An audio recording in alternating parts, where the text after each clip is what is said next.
servires ao Senhor teu Deus, seria salvo tu e tua. E se Deus falou isso, vale a pena dar crédito a essa palavra. Aleluia, Deus. Ah, pastor, Deus me falou que me levantaria como missionário. Até hoje, né? Deus falou, então desconsidera o resto e considera o que Deus falou. Porque se Deus falou, vale a pena acreditar nessa palavra. Aleluia, Deus. Vale a pena, irmãos, morrer acreditando nesta palavra. Vale a pena, irmãos, dedicar a sua existência em favor desta palavra. Moisés devia falar para Robabe, não desista.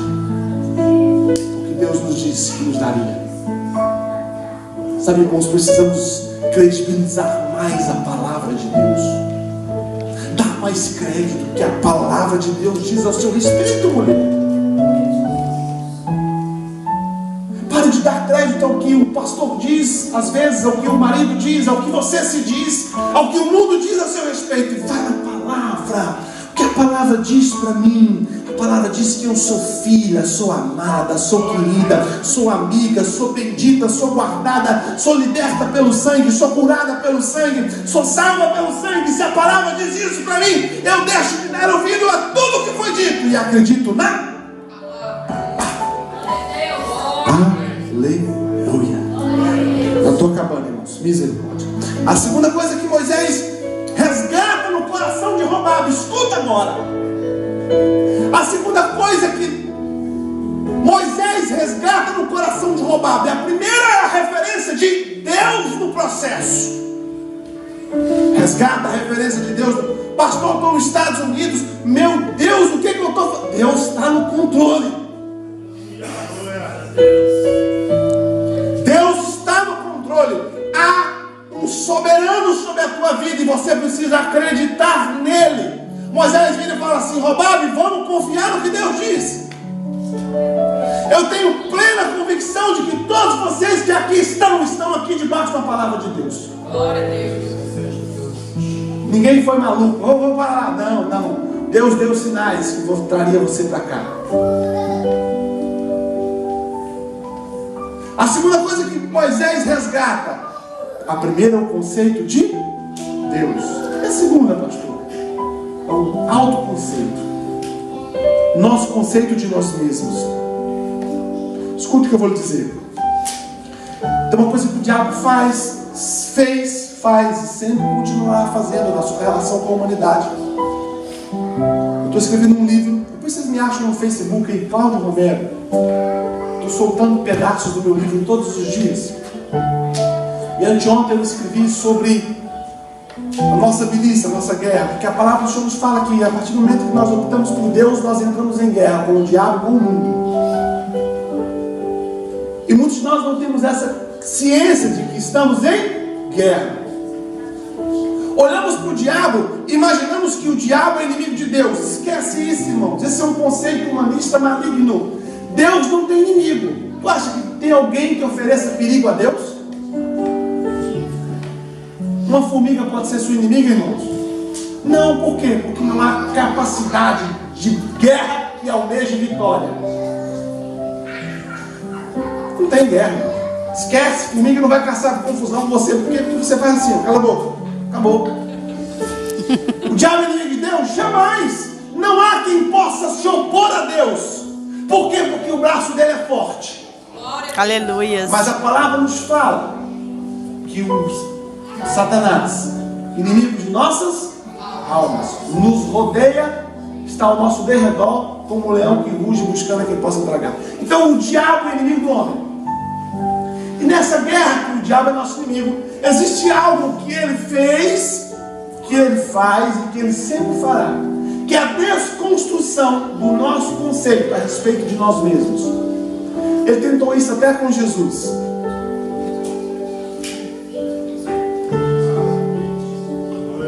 Escuta, é uma estratégia que o diabo fez e sempre fará, e com toda certeza já fez isso com você. Talvez você não percebeu, talvez você tenha sido enganado por ele, talvez você esteja debaixo do engano dele, mas ele faz assim. Ele tenta desconstruir o nosso conceito de quem somos. Porque se nós deixamos de perceber quem somos, passamos a não ser coisa alguma. leva Jesus, o Espírito leva Jesus para o monte, para jejuar durante 40 dias e 40 noites. Para quê, irmãos? Para ser tentado pelo diabo. Escuta, quando você lê a palavra, quando você for ler a palavra de Deus, peça a Deus que te faça entender, porque a palavra de Deus, se não houver o rema do Espírito, ela é como outro em qualquer livro, apenas história. A Bíblia diz que o Espírito Santo de Deus pega Jesus, leva Jesus para o monte, para estar durante o jejum de 40 dias e 40 noites, para ser tentado pelo diabo. Deus pega seu filho, põe diante do diabo e fala assim: faça o que você existe para fazer. Tá, meu filho aí, faz do jeito que você quer. E nessas 3 tentações que o diabo faz com Jesus, a primeira coisa que o diabo questiona Jesus é a identidade dele. Tu não és o filho de Deus? Tem certeza? Tu tens certeza, Jesus, que tu és o filho de Deus? Prove-se a si mesmo e prove a mim também que o é. Lança-te daqui, porque se tu lançares-te daqui, se tu és o filho, tu lançares daqui, a palavra disse que os anjos dele guardariam os teus passos.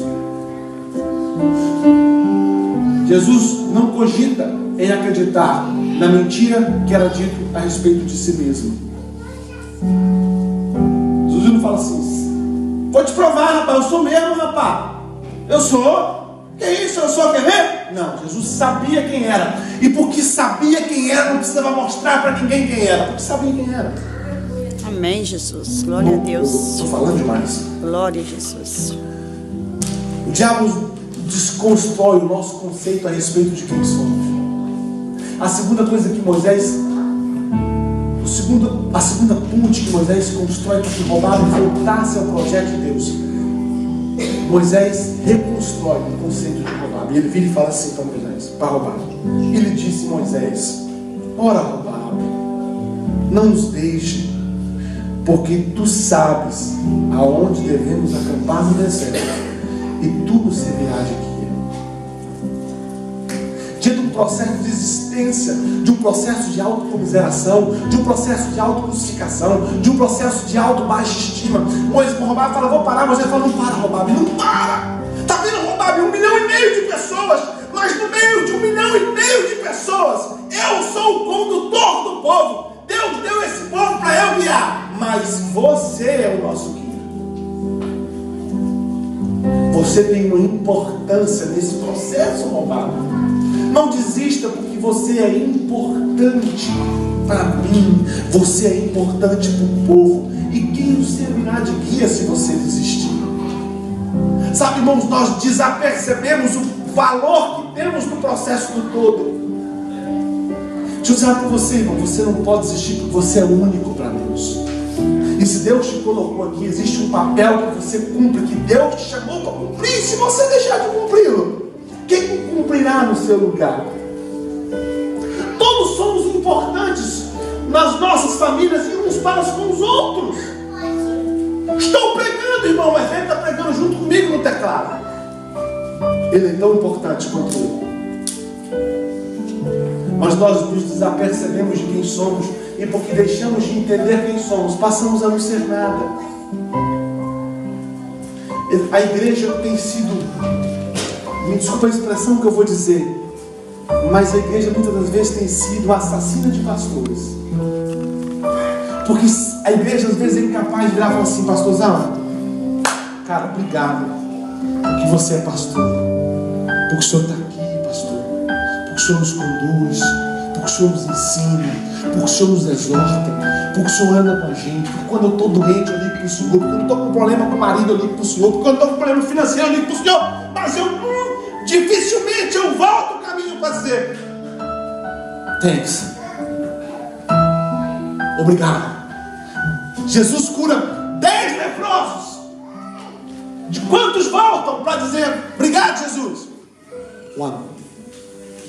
Quantos maridos são incapazes de sentar, tirar um dia, chamar a sua esposa para jantar, contratar uma babysitter para tomar conta, levar ela para jantar, dizer assim: meu amor, eu só trouxe aqui você aqui para te dizer que sem você eu não consigo. Que você tem feito um bom trabalho com os nossos filhos. Você tem feito um bom trabalho no nosso casamento. Você tem feito um bom trabalho na igreja. Irmãos, nós perdemos a capacidade de reconhecer o valor do outro. E porque nós não reconhecemos o valor do outro, o outro se torna um outro sem valor. Quantas mulheres não conseguem fazer isso com seus maridos? Preparar uma jantinha, um dia especial, falar: amor, hoje é o seu dia.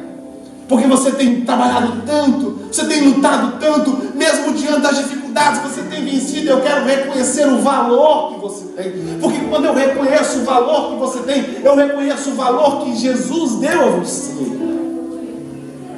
Irmãos que estão no nosso meio, irmãos, que foram tão importantes.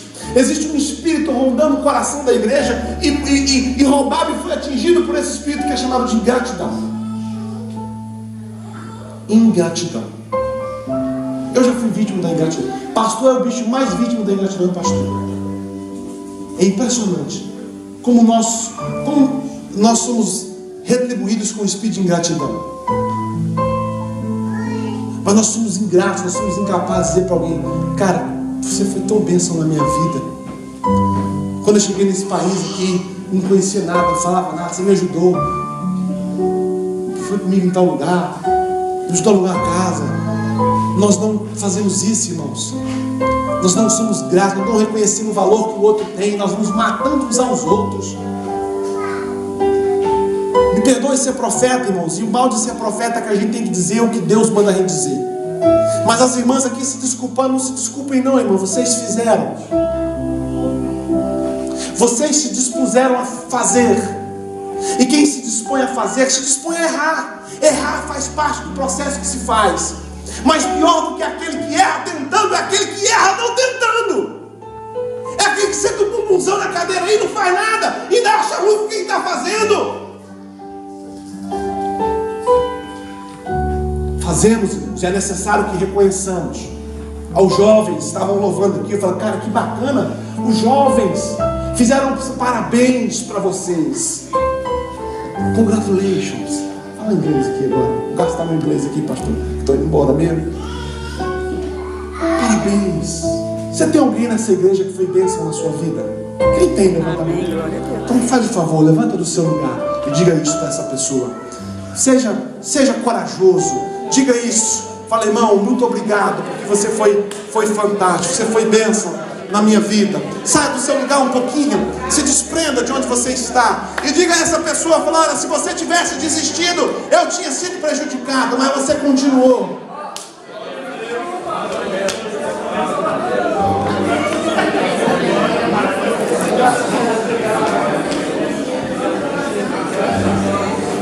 Irmãos que às vezes mandou só um zap para você: fica firme. Mas esse fica firme dele foi incentivador, foi tremendo. Diga isso para ele, fala: irmão, obrigado. Nunca pense em desistir, porque se você tivesse desistido, eu tinha ficado para trás também.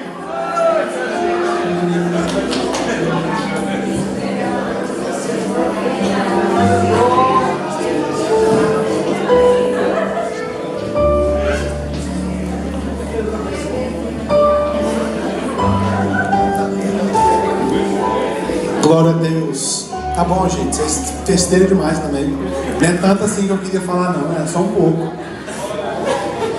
Tá bom, gente, depois vocês terminam. Ei, irmão, solta ele, irmão. Ei, ele tá matando. Sente aí, tô terminando já. Tá bom, irmão? Ei, irmão, voltei a pregar, tá bom.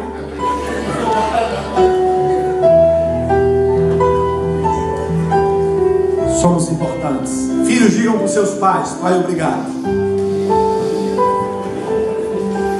Pai, obrigado. Eu lembro do meu pai, irmãos, sempre com um carro velho. Nunca tinha um carro novo. E ele tinha vontade na época de ter uma F1000 cabine dupla. Isso no Brasil era luxo. Meu pai era funcionário público. Eu não entendi. Eu falei: meu Deus, por que não tem açúcar? Meu pai não tem o carro que ele quer e tal. E hoje eu sou pai, irmãos. Meu pai era pai de 8.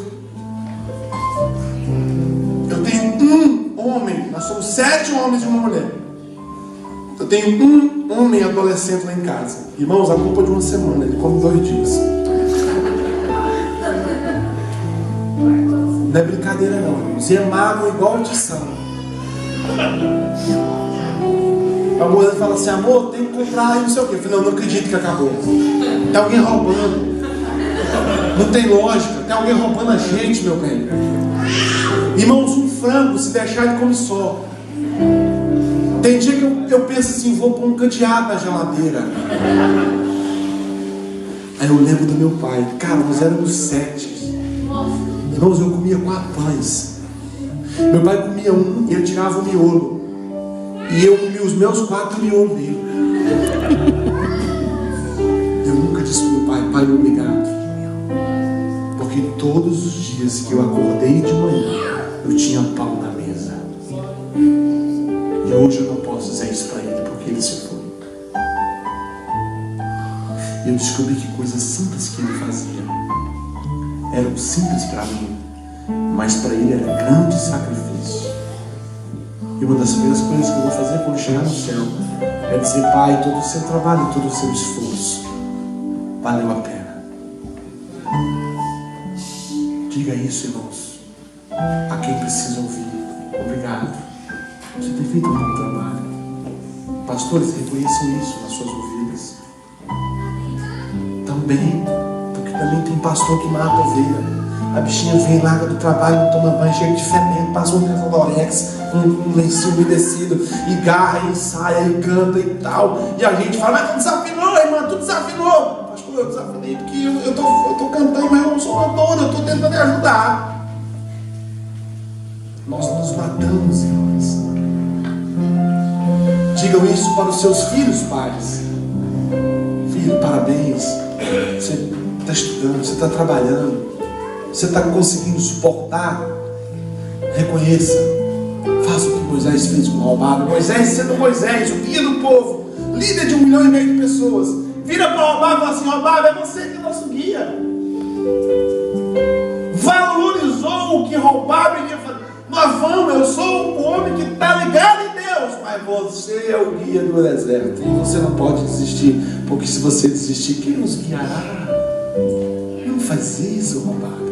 Vamos com a gente. A terceira coisa que Moisés faz, Moisés traz à memória as promessas de Deus. Ele vira e fala assim, Robabe, tem o seguinte, e será que vindo tu conosco e suceder o bem que o Senhor nos fizer, também nós te faremos o bem?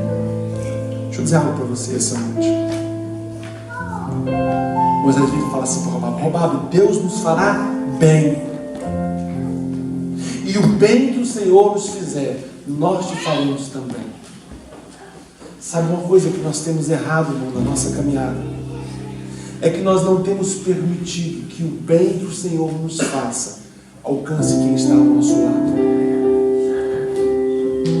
Temos vivido um evangelho egoísta, medíocre e em si mesmado. Vimos para os cultos todos os dias dizendo assim, Senhor, eu quero a bênção, Senhor, me abençoa, Deus, hoje eu recebo a bênção. Eu quero bênção de todo lado, mas não me disponho a ser bênção para ninguém. Escandalize o que eu vou te dizer. Bênção na concepção de Deus tem nada a ver com a concepção que a gente tem.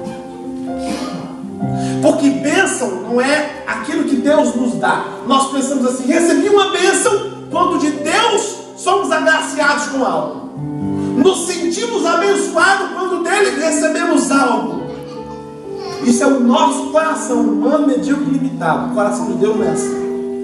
Bênção para nós é quando dele recebemos algo. Bênção para ele é o que fazemos com o que dele já recebemos. Exemplo, pastor, exemplo. O jovem vem e fala assim, Senhor, eu quero um carro, me dá um carro, me dá uma bênção, me dá um carro, me dá um carro. E Deus dá um carro para ele, é bênção, depende do que ele vai fazer com esse carro. Depende de quem que ele vai andar nesse carro. Depende, irmãos. Muitas das coisas que recebemos de Deus não é bênção.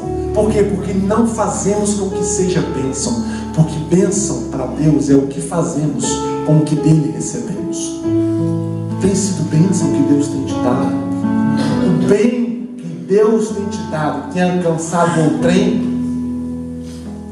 Porque o evangelho que Cristo nos ensina, irmãos, escuta. Deixa eu te libertar de algumas coisas hoje. O evangelho que Cristo nos ensina é o evangelho para o outro. É o evangelho em favor do outro. É o amor ao próximo. É o partir do pão. É a comunhão. É o evangelho que Deus me alcança. E esse evangelho que Deus me alcança é tão único o suficiente em Deus que é capaz de alcançar o outro. Mas nós vivemos o evangelho para nós. Deus, eu quero, eu preciso. Isso nos tira da caminhada, nos faz desistir. Porque enquanto muitos estão aqui sentados nesse lugar, preocupados com, lá no Brasil a gente fala a prestação da casa, mas tem outro nome, você já ouviu. A prestação da casa, a prestação do carro. Ah, porque eu tenho um sentado aqui dizendo assim, meu Deus, o que eu vou comer quando sair daqui? Sentado do seu lado. A preocupação é o que ele vai comer. E você está com preocupação de como é que você vai pagar um carro. E a gente sendo dois seres humanos assim. E Deus não se torna bênção para nenhum dos dois. Por quê? Porque a bênção não está no que temos, irmãos, mas em quem temos. Vivemos o tempo todo a busca de ter as coisas, quando a palavra nos ensina que o maior tesouro é as pessoas que temos. Escute o que eu vou dizer. Quando Deus quer dar algo a você, quando Deus quer te abençoar com algo, aprenda isso. Deus vai te dar alguém. Porque as melhores coisas que nos acontecem sempre vêm por intermédio de alguém. Sabe por que eu estou pregando aqui hoje? Porque eu tenho uma amiga que mora aqui, que conhece essa igreja. Precisamos aprender a valorizar os relacionamentos, as pessoas, sermos bênçãos uns para os outros. Moisés veio roubar e falou assim: roubar, Deus vai nos fazer bem, e o bem que Deus nos fizer vai te alcançar. Sabe o que muitas pessoas precisam para não desistir? Ser alcançadas pelo favor de Deus que está em nós. Essa semana, mulheres, disponham-se a ser o favor de Deus na vida de alguém. Disponha-se a ser o favor de Deus. A Bíblia fala assim: melhor coisa é dar do que receber. Nós tivemos um acidente no Brasil esses dias, não sei se vocês acompanharam, de Minas Gerais, de Mariana, da barragem que se rompeu. Eu sou pastor de uma igreja de aproximadamente 450 pessoas no Brasil. Uma igreja até grande. E nós juntamos alguns pastores para mandar água para Governador Valadares. Porque a Mariana, uma cidade pequena de 5, 6 mil habitantes, ela é fácil de você conseguir resolver o problema de 5 mil pessoas. Mas a barragem rompida atingiu o Rio Doce. E o Rio Doce é a água que abastece Governador Valadares. E qual que é o grande problema da situação? É que Governador Valadares não tem água para beber. Cidade rica, atingida por muitos moradores que estão no Brasil, próximo não tem água. Então você vê pessoas de classe média sem água. Aí nós fizemos um movimento para levar água para Mariana. Perdão, para Governador Valadares. E eu dei a oportunidade aos irmãos da igreja que ofertassem água. Quando a gente fez o primeiro levantamento, 61 galões.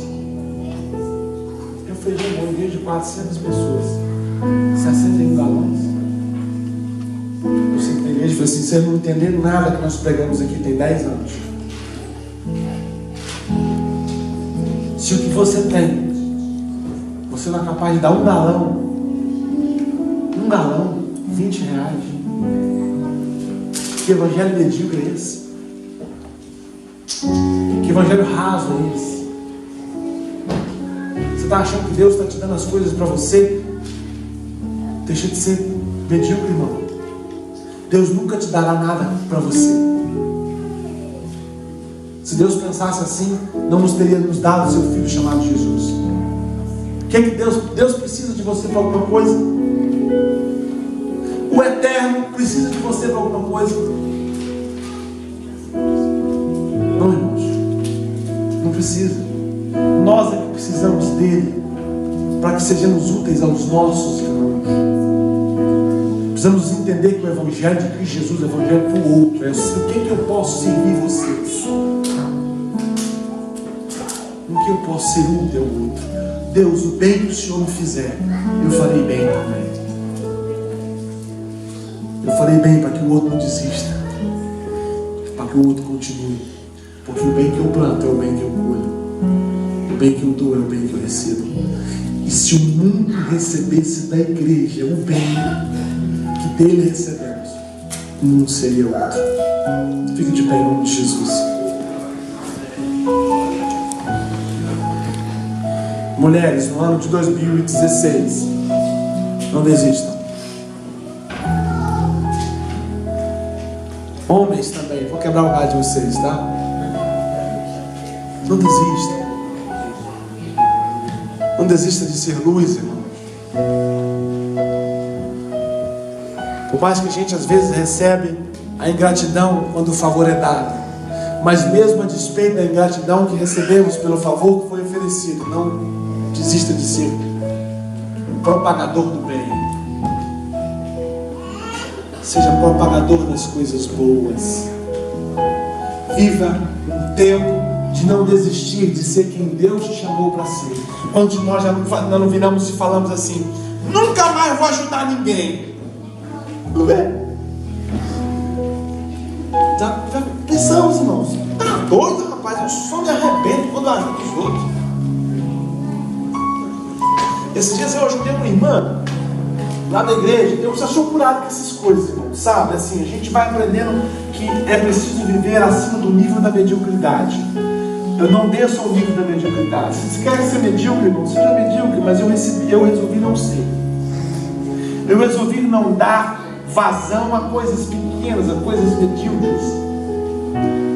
Uma irmã da igreja, a gente tinha uma aula missionária, a gente estava mandando